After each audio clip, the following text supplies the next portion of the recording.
I just permanently blocked my own mother, and if I'm being completely honest with you, I don't know if I will ever unblock her. I've always wondered what the breaking point looks like for families that fall apart. Do you just wake up one day and decide you're done? Or is it a slow, agonizing bleed until there's nothing left? For me, it took exactly 3 minutes on what was supposed to be a normal morning to sever a 32-year relationship. 3 minutes, a half-eaten bowl of oatmeal, and a FaceTime call that I will regret answering for the rest of my life. To understand how a mother and daughter reach the point of no return over something as mundane as a morning phone call, you have to understand the invisible heavy lifting I've been doing for over 3 decades. I'm 32 years old, and I am the eldest daughter. If you are an eldest daughter, you might already know exactly what that means. You don't just grow up in a family. You are drafted into emotional servitude from the moment you can comprehend sentences. You become the mediator, the sponge for everyone's bad moods, the involuntary therapist, and the ultimate scapegoat when things go wrong. My relationship with my parents has always been a rocky, unsteady terrain, but the dynamic with my mother is an entirely different beast. She's the kind of woman who loves you conditionally, based entirely on how much you are currently pleasing her or agreeing with her worldview. Growing up, the air in our house was always thick with an unspoken anxiety. You never knew which version of her was going to walk through the front door. Would it be the loving, doting mother who wanted to bake cookies and play board games? Or would it be the sharp-tongued, deeply insecure woman who would tear you down for breathing too loudly, leaving a single crumb on the kitchen counter, or having an opinion that contradicted hers? Over the years, my siblings and I developed a survival mechanism. We learned to walk on eggshells, to read the micro-expressions on her face, to anticipate the storm before the clouds even gathered. As we got older, we realized that her behavior wasn't just a personality quirk. It was deeply rooted, unhealed trauma. She operates from a place of intense emotional volatility, completely lacking the self-awareness required to see the damage she leaves in her wake. For years, my siblings and I have been begging her to go to therapy. We've had interventions, we've written letters, we've had tearful heart-to-hearts sitting on her living room couch. But every single time she deflects, she finds an excuse. She claims therapy is a scam, or that she's too old to change, or, her personal favorite, that we are the ones who are broken and need fixing, not her. So, for my own sanity, I started building walls. When I had my own daughter, who is now 7 years old, those walls turned into fortresses. I promised myself the day they placed that tiny screaming baby on my chest that I would never, ever let her feel the way my mother made me feel. I chose gentle parenting. I chose patience. I chose to break the generational curse of screaming and shaming that had plagued my family for decades. And that, of course, became the ultimate source of friction between my mother and me. To her, my gentle parenting is a direct insult to her authoritarian style. She takes my choice to raise my daughter with respect as a personal attack on how she raised me. This underlying tension had been simmering at a boiling point for days before the incident. Just a few days prior, my mother and I had gotten into a massive argument over the phone. It was one of those exhausting, circular fights where she overstepped a boundary regarding my life choices, criticized the way I was managing my household, and then immediately played the victim when I calmly asked her to stop. I had ended that call feeling completely drained, my chest tight with that familiar childhood anxiety. I hadn't spoken to her since.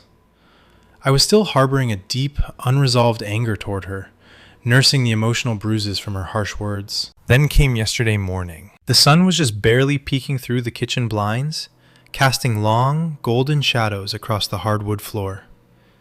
It was a Tuesday, the kind of morning that demands routine and efficiency. I was standing at the kitchen island, still in my oversized sleep t-shirt, mechanically stirring a pot of oatmeal on the stove. The smell of cinnamon and fresh coffee filled the air, giving a false sense of peace. My 7-year-old daughter was sitting at the kitchen table, her legs dangling and kicking rhythmically against the wooden chair. She's at that highly transitional age. 7 is a tricky number. She's brilliant, incredibly perceptive, and deeply, overwhelmingly emotional. She feels the world in bright neon colors. When she is happy, she is a blinding sunbeam of joy. But when she is frustrated or feels corrected, her emotions can swing like a pendulum into immediate, tearful despair. She also recently discovered that boundaries are a thing she can test. She's reached the developmental milestone where she realizes she doesn't actually have to follow the rules if she simply decides she doesn't want to.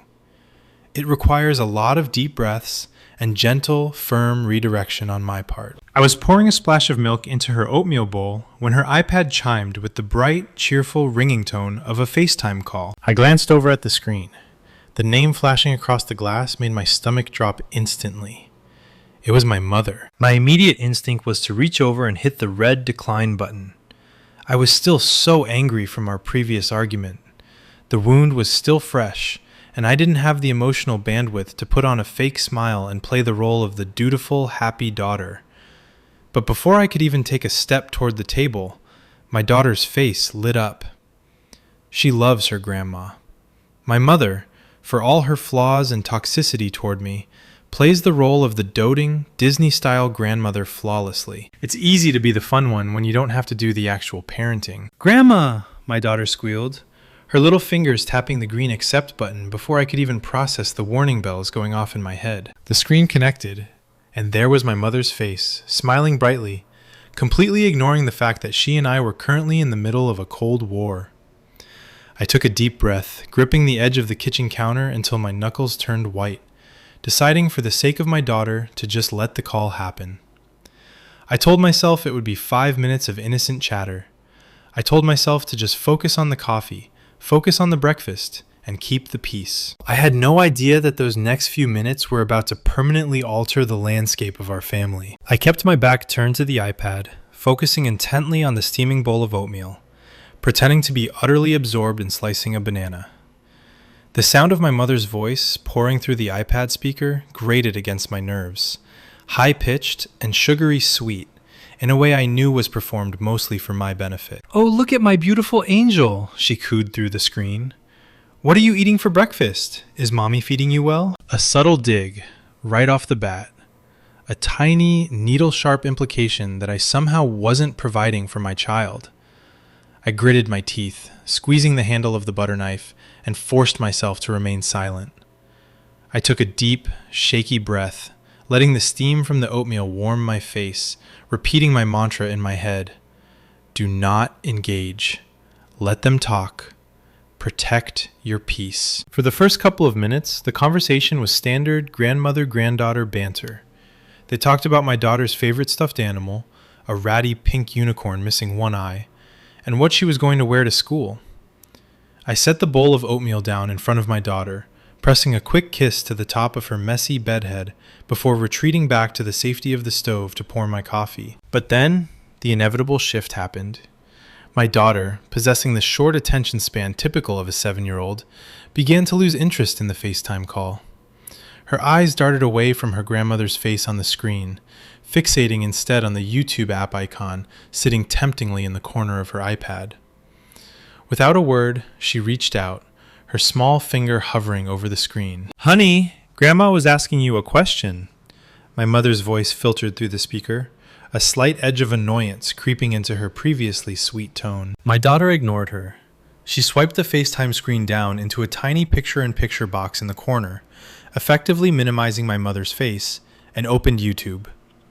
Almost instantly, the loud, chaotic sounds of a popular kids' gaming channel blared from the iPad speakers, completely drowning out my mother's voice. My daughter then picked up her spoon, scooped up a massive bite of oatmeal, and physically turned her body away from the iPad, her eyes glued to the colorful, fast-paced video, completely abandoning the FaceTime call while my mother was still actively talking to her. From across the kitchen, I watched this unfold.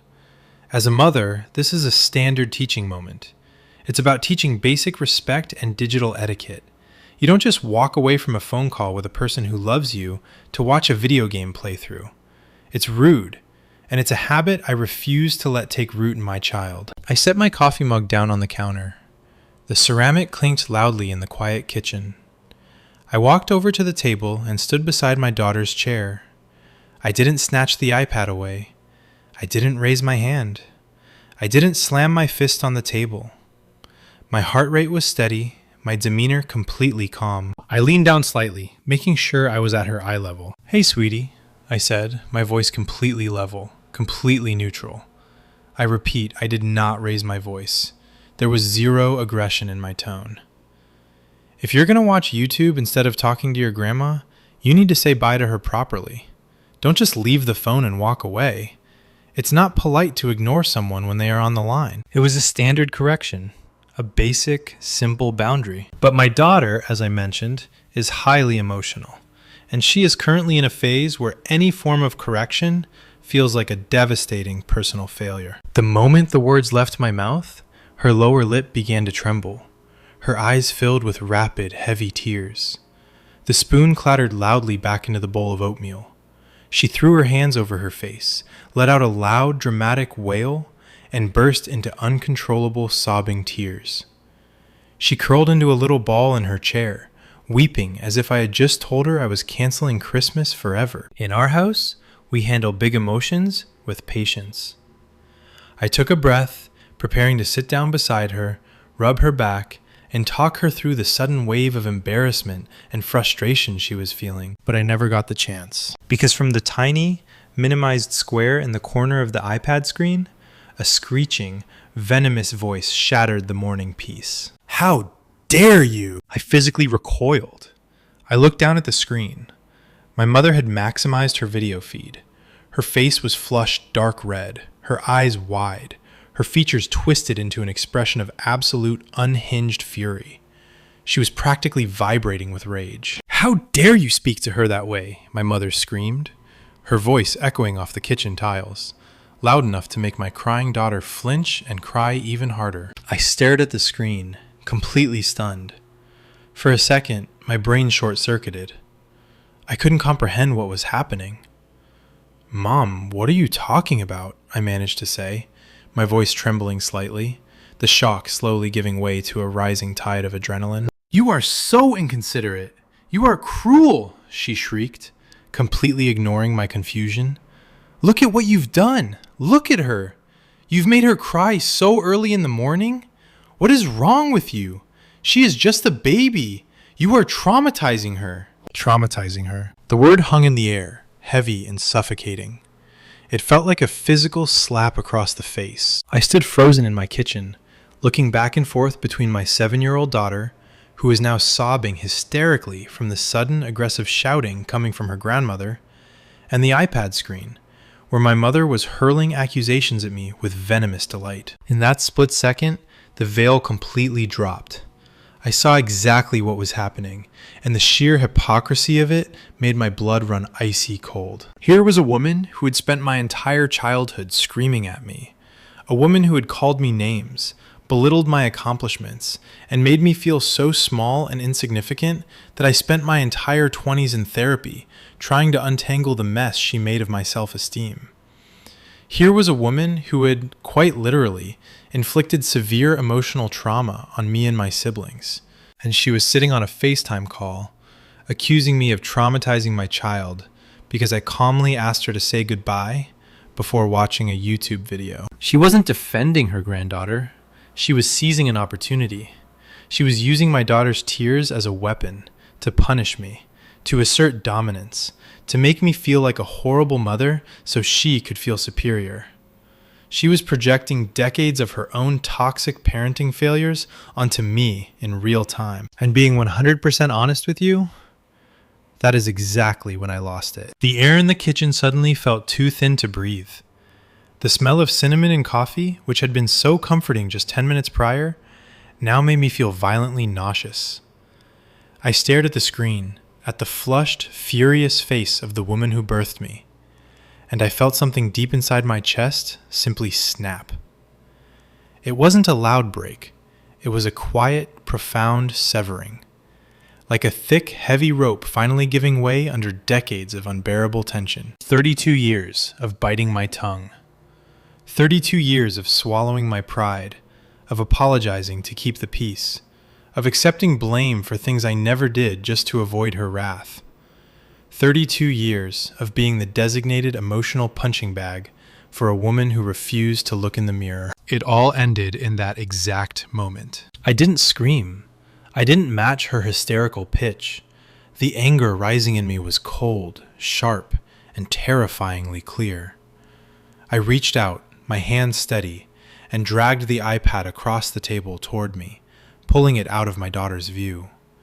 My daughter was still crying softly, her face buried in her arms on the table. I placed one hand gently on her back, rubbing slow, soothing circles, while keeping my eyes locked dead on the camera lens. "Stop," I said. My voice was dangerously low. It wasn't the voice of the frightened child she was used to bullying. It was the voice of a mother protecting her space. My mother scoffed loudly through the speaker, rolling her eyes in an exaggerated, theatrical motion. "Don't you tell me to stop. I am witnessing you abusing my granddaughter. You are a terrible—" "I said stop!" I cut her off, my voice cracking like a whip. The sudden volume shocked her into silence for a fraction of a second, her mouth hanging open mid-insult. "I am so tired of this," I started, the words tumbling out of my mouth before my brain could even filter them. The adrenaline was coursing through my veins, making my hands shake violently. Tears of sheer, blinding frustration prickled at the corners of my eyes, blurring my vision. "I am so incredibly tired of you constantly putting me down. I am tired of you never, not once in my entire life, actually listening to my side of the story. You don't care about the context. You don't care about the truth. All you care about is finding a reason to make me the villain, so you can feel good about yourself." "How dare you speak to your mother that way?" she sputtered, her face turning an even darker shade of crimson. "After everything I sacrificed for you, you are an ungrateful, disrespectful—" "You are the one who is disrespectful," I shot back, the tears finally spilling over my eyelashes and hot-tracking down my cheeks. My voice shook with the weight of 3 decades of suppressed grief. "I calmly asked my child to be polite to you. I asked her to treat you with respect, and you twist it into abuse? You accuse me of traumatizing her? Do you have any idea what actual trauma looks like? Because I do. I lived it. In your house. Every single day of my childhood." The silence that followed that statement was deafening. It was the quietest the kitchen had been all morning. Through the iPad screen, my mother stared at me, her eyes wide, completely stunned that I had actually voiced the unspeakable truth out loud. The cardinal rule of our family had always been, we do not talk about the past. We do not talk about Mom's behavior. I had just taken a sledgehammer to the foundation of our entire dysfunctional dynamic. I didn't give her a chance to recover. I didn't give her a chance to twist my words, to start gaslighting me, or to play the sobbing victim, which was always her next move in the playbook. I was done playing the game. I took a deep, shuddering breath, swiping a tear angrily from my cheek. I looked at her directly through the screen, memorizing the shock and indignation on her face, knowing deep in my gut that this would be the last time I looked at her for a very, very long time. "Do not reach out to me again," I said, my voice dropping back down to a low, trembling whisper. "Do not call me. Do not text me. Do not show up at my house.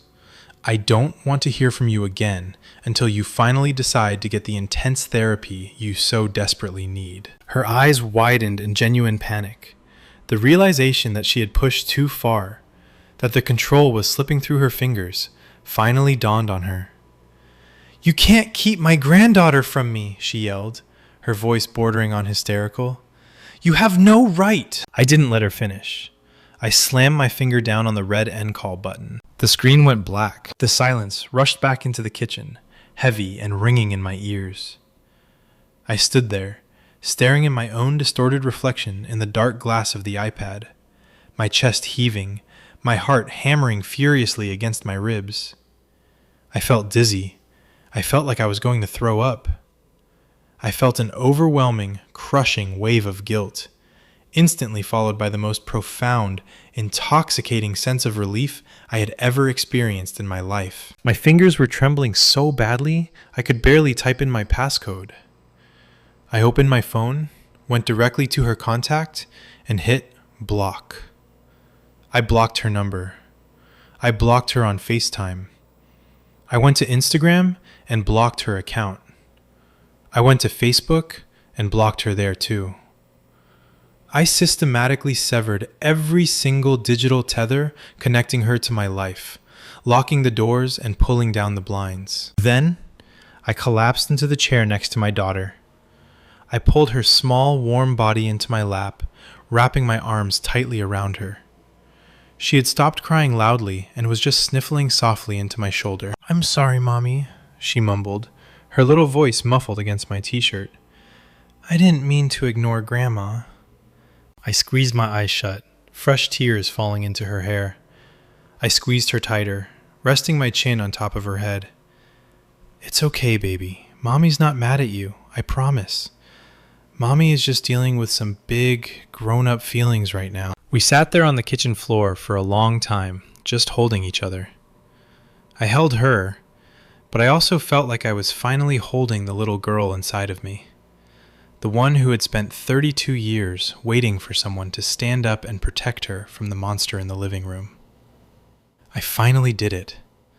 I finally protected us. But the aftermath of an explosion is never clean. The rest of the day was a blur of emotional whiplash. The quietness of the house felt strange, almost heavy, like the stillness that follows a sudden, violent thunderstorm. After getting my daughter ready and dropping her off at school, I came back to my empty house, poured my cold coffee down the sink, and sat at the kitchen island, staring blankly at the dark screen of my phone. I expected the guilt to hit me immediately. I expected to crumble under the weight of society's ultimate commandment, "But she's your mother." It's the phrase that is beaten into our heads from birth. No matter what they do, no matter how much they hurt you, no matter how toxic the environment is, you are supposed to forgive and forget because of biology. But as the hours ticked by, the guilt never really materialized. What I felt instead was an overwhelming, profound grief.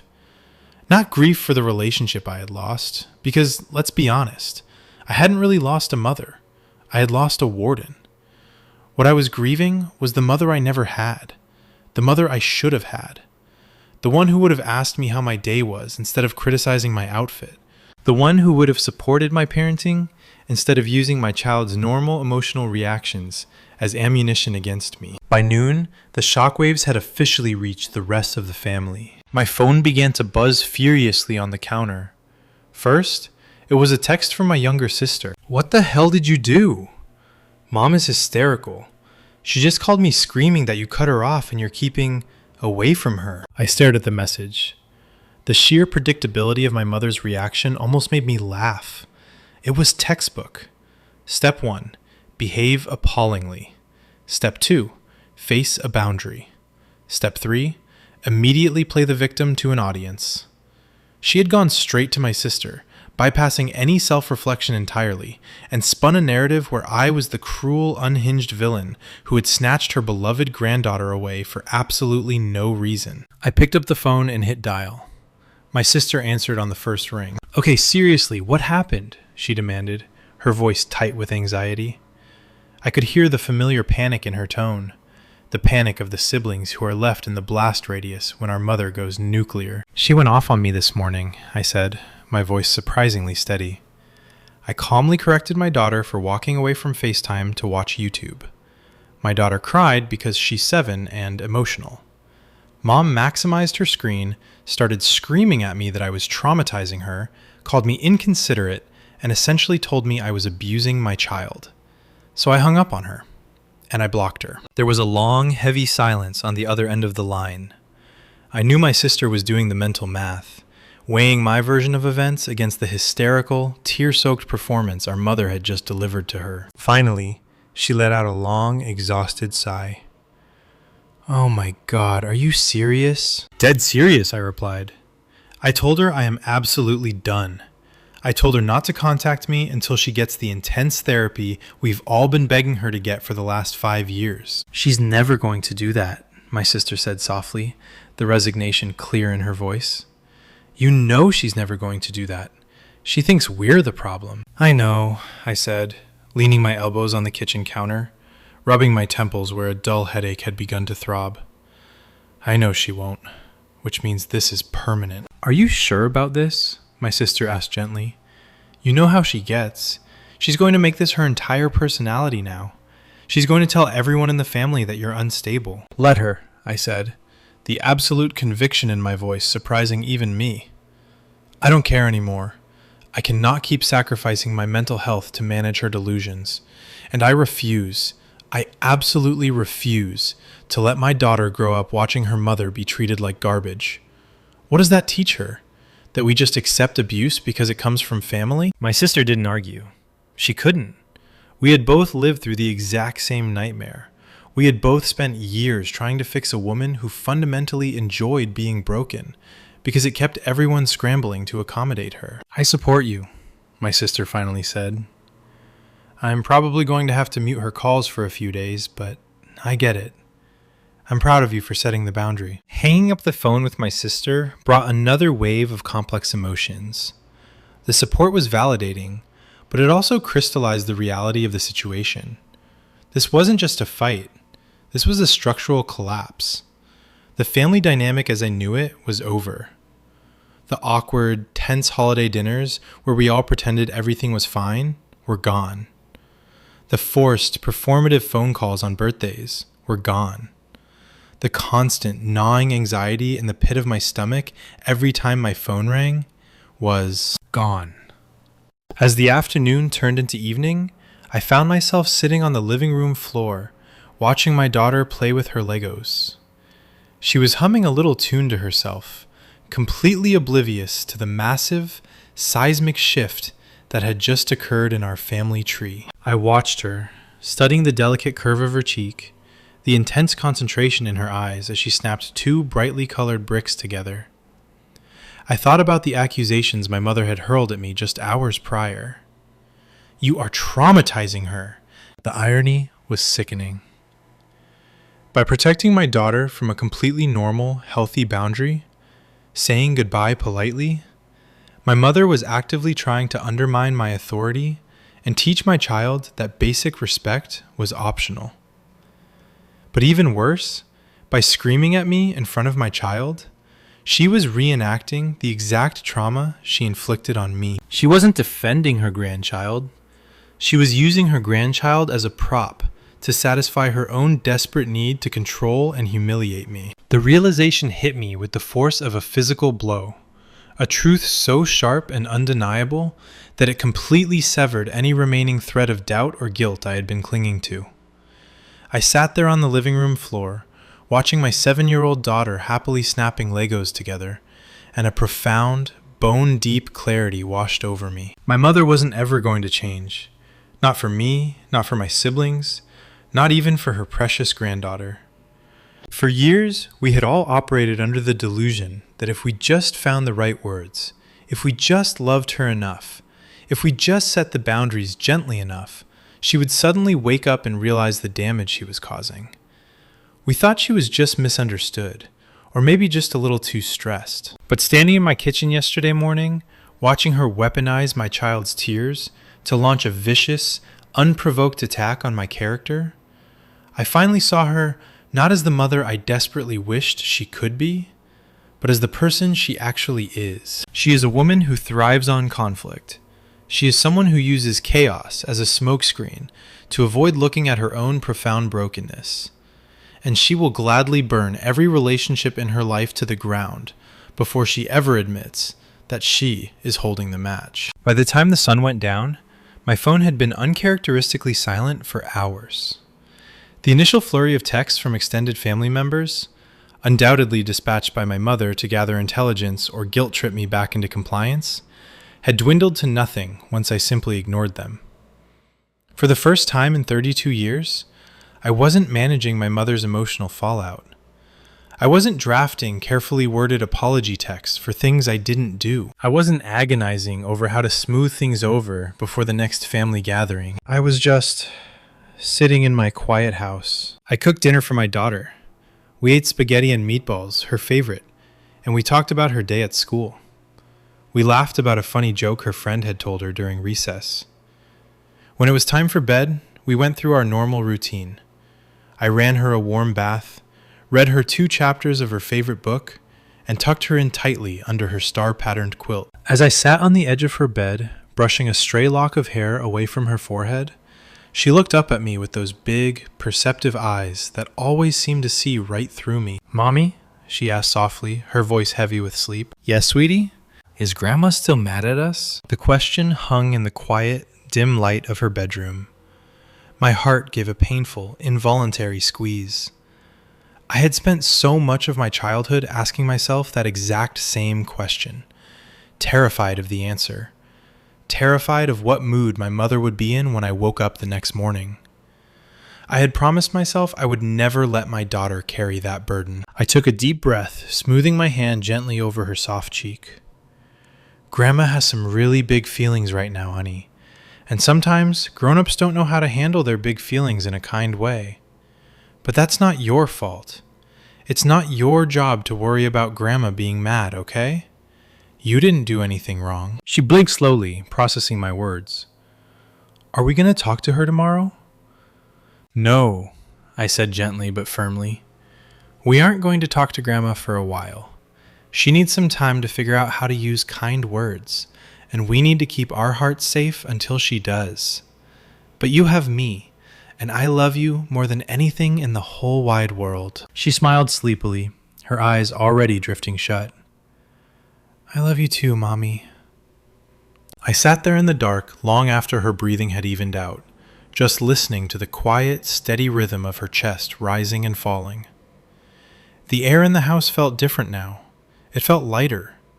The invisible, suffocating weight of my mother's expectations, her volatility, her constant, buzzing need for control, it was gone.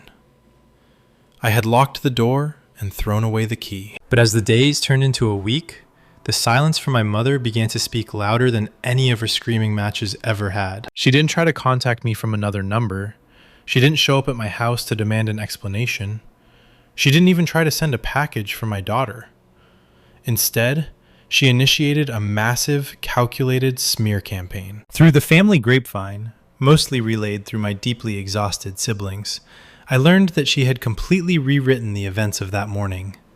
In her version of the story, she had been innocently enjoying a sweet FaceTime call with her granddaughter when I suddenly flew into a raging, unprovoked, jealous fit. According to her, I had ripped the iPad out of my crying child's hands, screamed obscenities at her, and callously declared that she would never see her grandchild again because I was punishing her. She told my aunts, she told my cousins, she told the ladies at her church.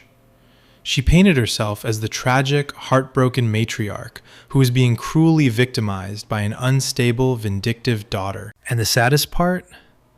I didn't even care to correct them. Because the people who truly know me, the people who have actually witnessed the reality of my mother's behavior over the last 3 decades, they knew the truth. My siblings knew the truth. My close friends knew the truth. And the rest of them? If they wanted to buy into her fabricated martyrdom without ever bothering to ask for my side of the story, then they clearly weren't people I needed in my life anyway. It was the ultimate bitter validation. Her reaction proved exactly why I had to cut contact in the first place.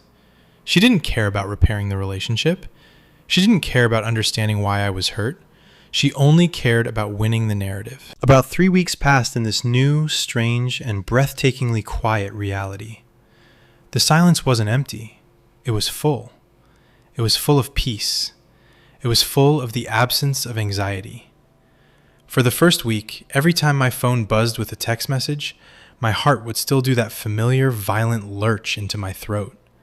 My muscles would tense, my breath would catch, and I would brace myself for the inevitable onslaught of criticism, passive-aggressive comments, or manufactured drama. It was a Pavlovian response, drilled into my nervous system over 32 years of conditioning. But then I would look at the screen and it would be a friend sending me a funny meme or a reminder from my daughter's school about a bake sale.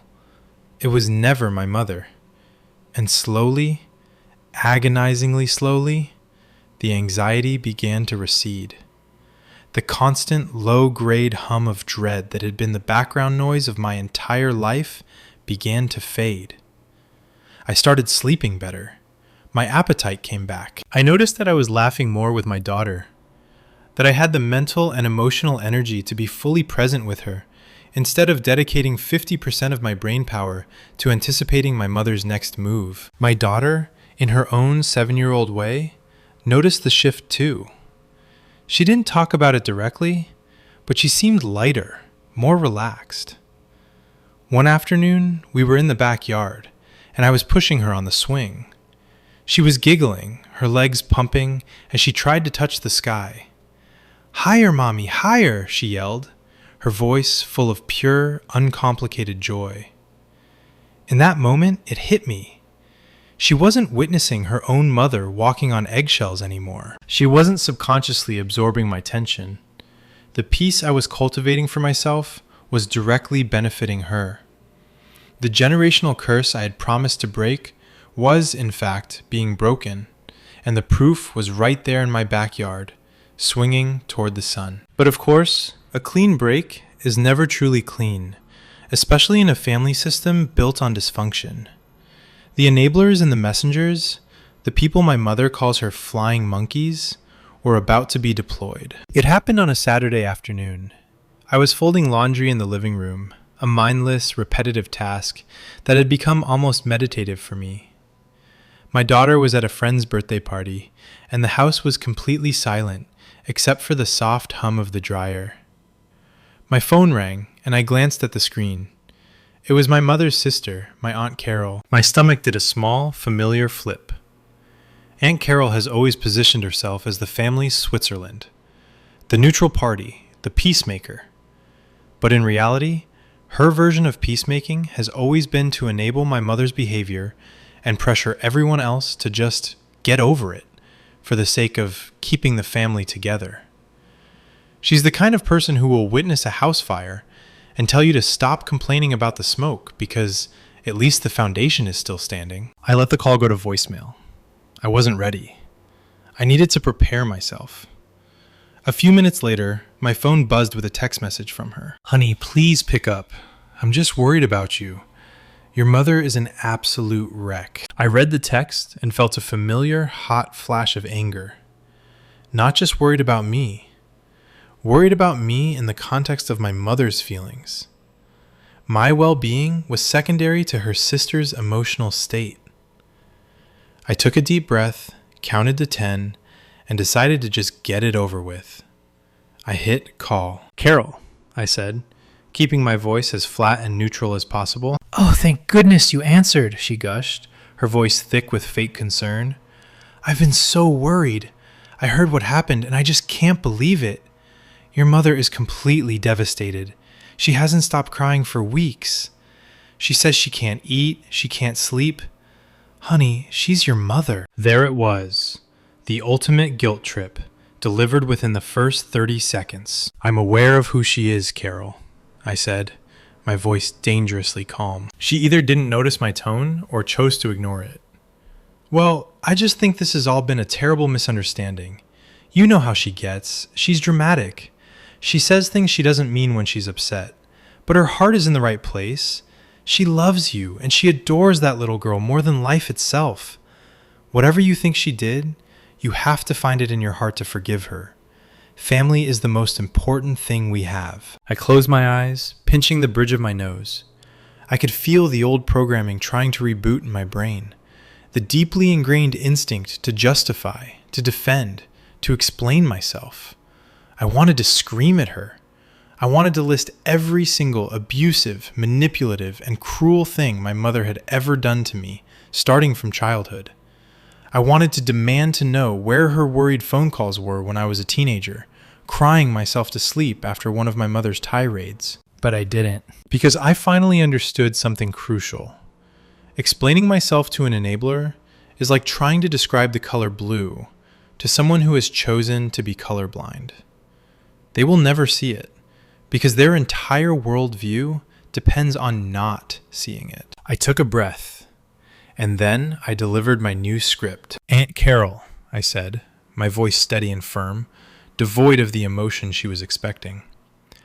"I appreciate that you are concerned, but my relationship with my mother, or lack thereof, is not up for discussion. This is not a misunderstanding. It was a final straw. I have made a decision that is best for my mental health and for the well-being of my daughter. I am not going to debate it with you." The silence on the other end of the line was thick with shock. Aunt Carol was used to me crumbling. She was used to me getting emotional, which she could then dismiss as me being too sensitive, just like my mother always did. She was not prepared for calm, unshakable resolve. "Well, I just think you're being incredibly selfish," she finally sputtered, her sweet, concerned facade dropping to reveal the sharp, judgmental tone underneath. "You are tearing this family apart over one little argument.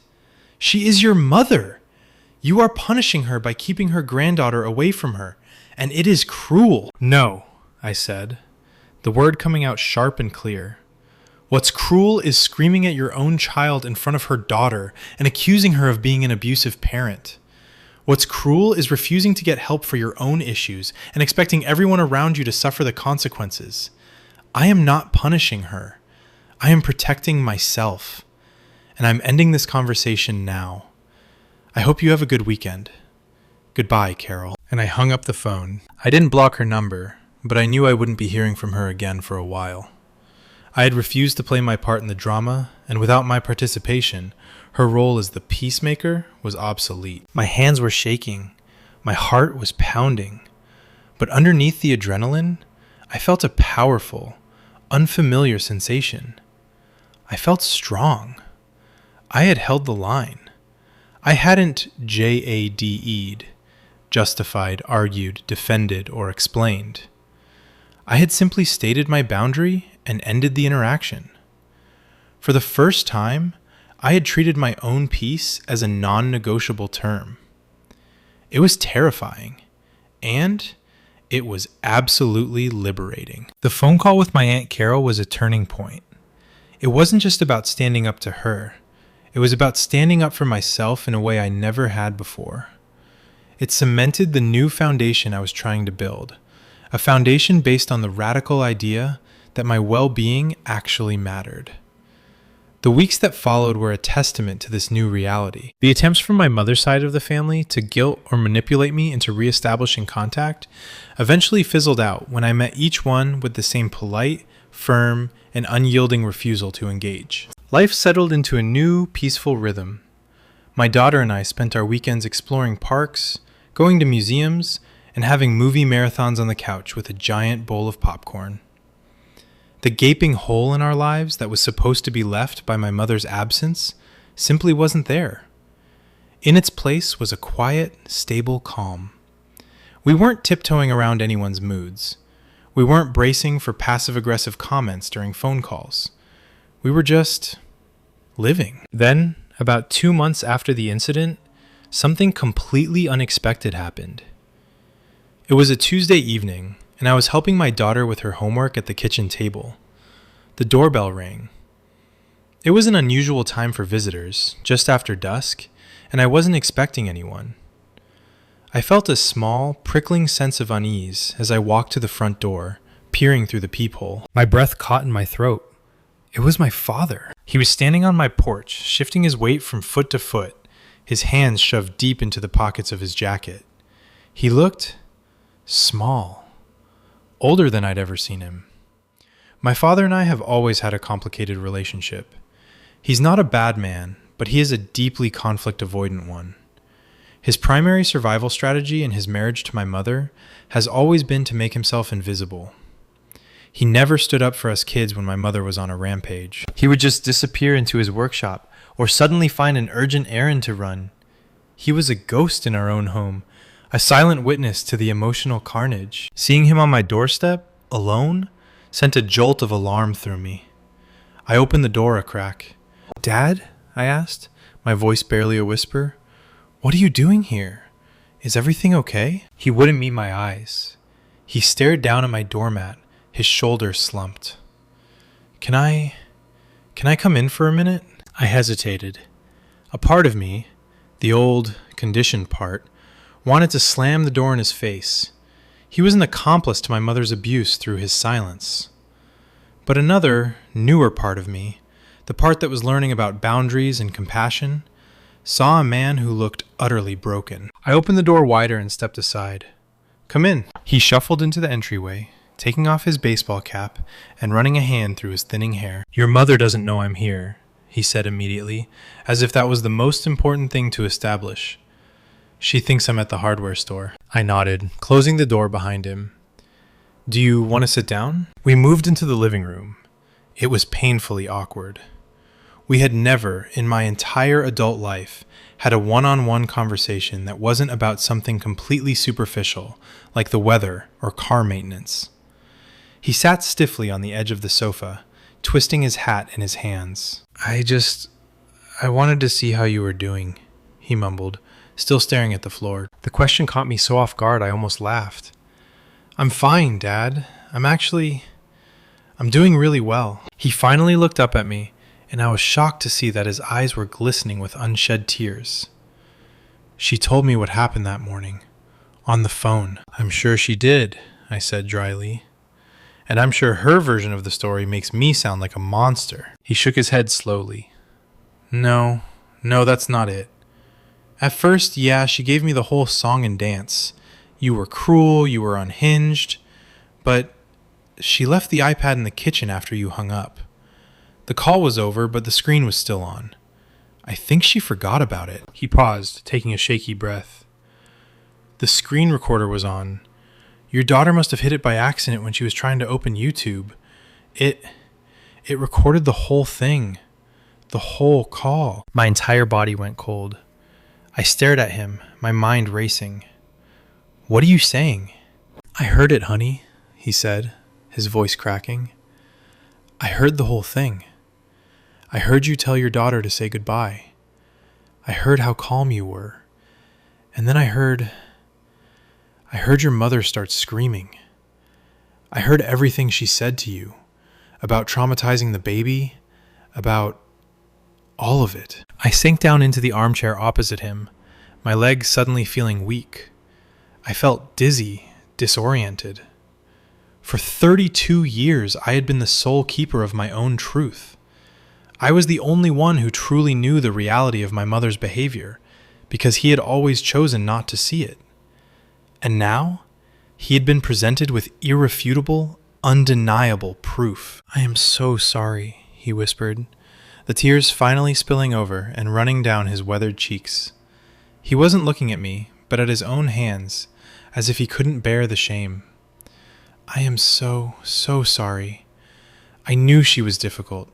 I knew she was hard on you kids, but I never let myself see how bad it really was. It was easier to just not look, to pretend it wasn't happening. And I let you down. I let all of you down." I sat there in the quiet living room, listening to my father sob, and I didn't know what to feel. There was a part of me that was screaming, "It's too little, too late. Where were you for the last 3 decades? But there was another, larger part that just felt an immense, crushing sadness for him, for the life he had chosen, for the years he had wasted trying to appease an unappeasable woman. "The house is a nightmare," he continued, his voice thick with grief. "Since you blocked her, it's like living with a ghost.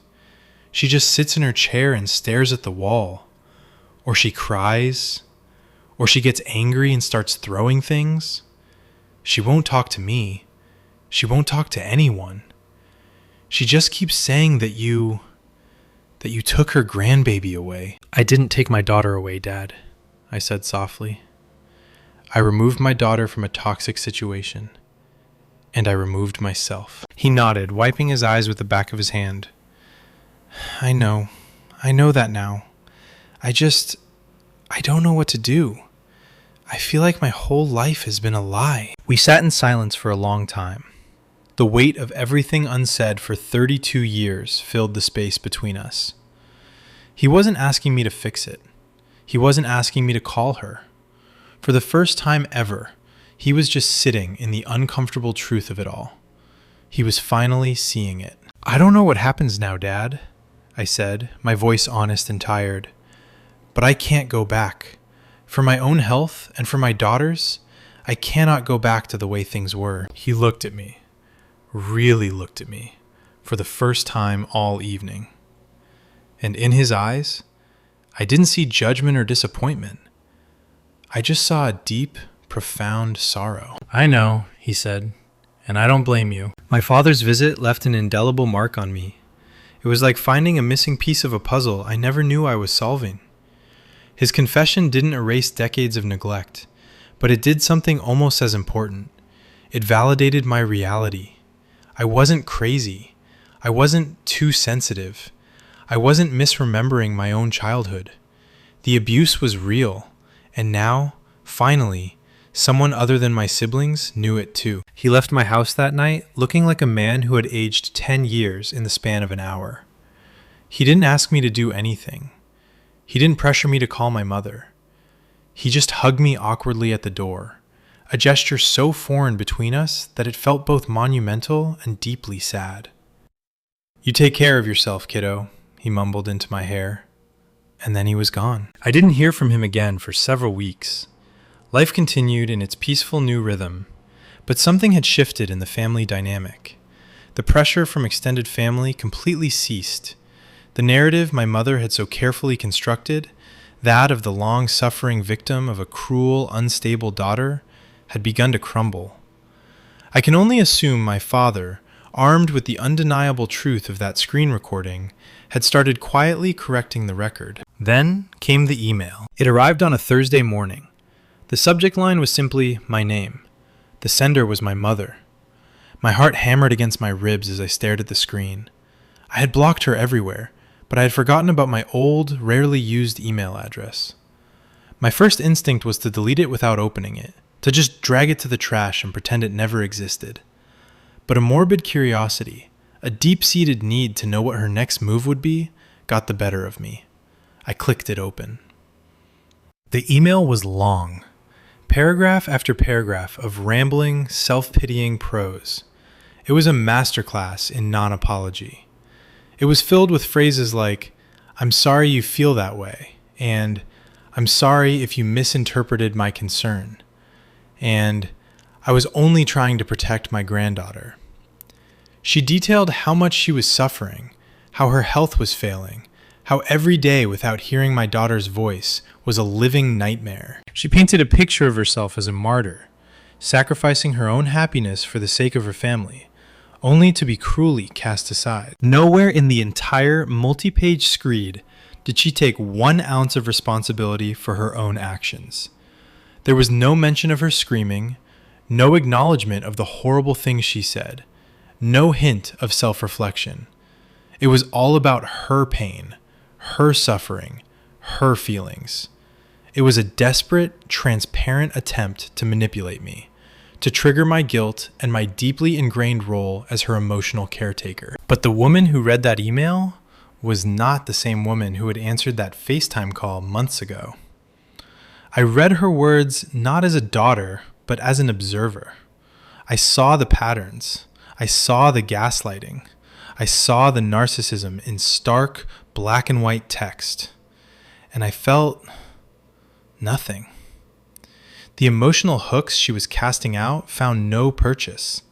The guilt she was trying to activate simply wasn't there anymore. I scrolled to the very bottom of the email, and it was the last 2 sentences that finally broke through my detachment. "Your father has told me that he thinks I need to get help. He is threatening to leave me if I don't. So I have made an appointment with a therapist. I hope this makes you happy." I read those sentences again and again.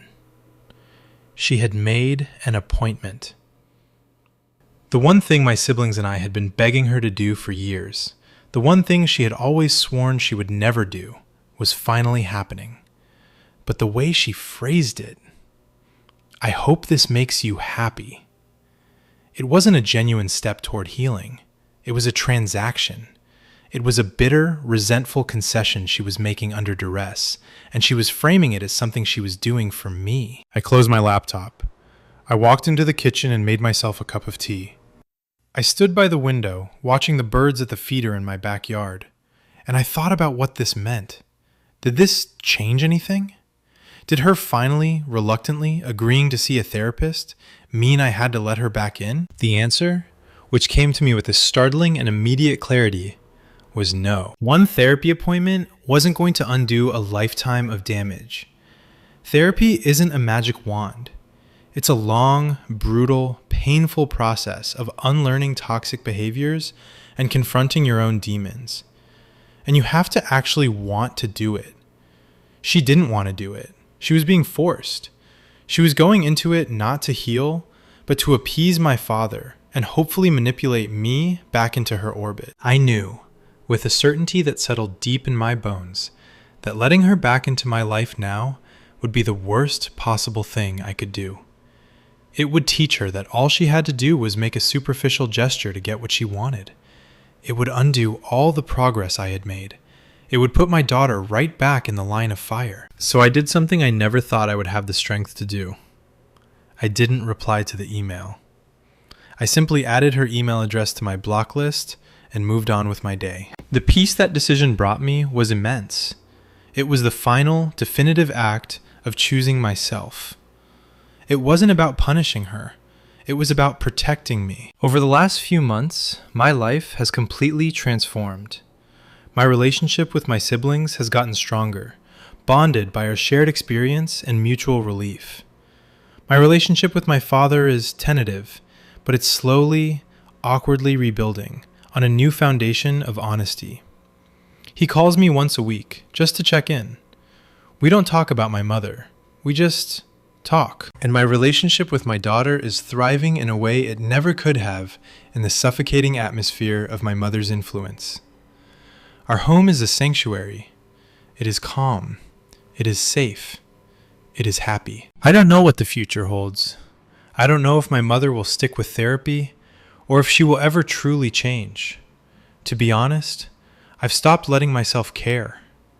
Her healing is her journey, not my responsibility. My responsibility is to the little girl sleeping soundly in the next room, and to the little girl inside of me who finally has a voice. It's a strange thing to say, but that horrible morning, that fight over a FaceTime call, was the best thing that ever happened to me. It was the violent, painful catalyst I needed to finally break free. I chose my peace. I chose my daughter's peace.